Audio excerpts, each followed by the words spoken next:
ఒకవేళ నీ life partner over thinker అయి ఉంటే నాకు తెలిసి నీకంటే అదృష్టవంతులు ఈ భూమి మీద ఎవరు ఉండరు.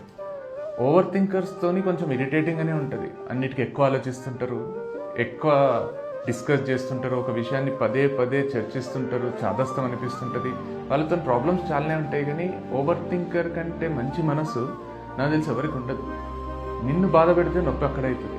ఏదన్నా చిన్న మాట అన్నా నీకంటే ఎక్కువ వాళ్ళు ఆలోచిస్తుంటారు. నువ్వు హాయిగా నిద్రపోతావేమో కానీ నిన్ను ఏదన్నా మాటని వాళ్ళు నిద్రలేని రాత్రులు గడుపుతుంటారు. వాళ్ళు అదే ఆలోచిస్తూ ఉంటారు. నేను ఏదన్నా అన్ననా, వీళ్ళు నాకు దూరం అయిపోతారా, వీళ్ళ మనసులో నాకు ముందున్న స్థానం లేదా, నన్ను అసహించుకుంటున్నారా, నా మీద ప్రేమ తగ్గిపోయిందా, ఇట్లా ఆలోచిస్తుంటారు. వాళ్ళు నీ గురించి ఆలోచించినంత ఇంకా దేని గురించి ఆలోచించరు. వాళ్ళు నీ విషయంలో ఓవర్ థింక్ చేస్తున్నారు.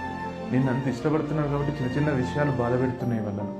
నువ్వు అన్నీ మర్చిపోతావేమో కానీ నీ మెసేజ్ రాకపోయినా, నీ నుంచి కాల్ రాకపోయినా వాళ్ళు మళ్ళీ మళ్ళీ ఫోన్ చెక్ చేసుకుంటుంటారు. చాలా ఇరిటేటింగ్ ఫీల్ అవుతుంటారు. ఎందుకంటే వాళ్ళ మనసులో నీకు ఇచ్చిన స్థానం అట్లాంటిది.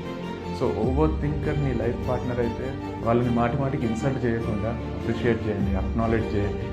ఎందుకంటే you mean world to them. They think about only you, not anything else or anybody else. You are lucky to have them in your life.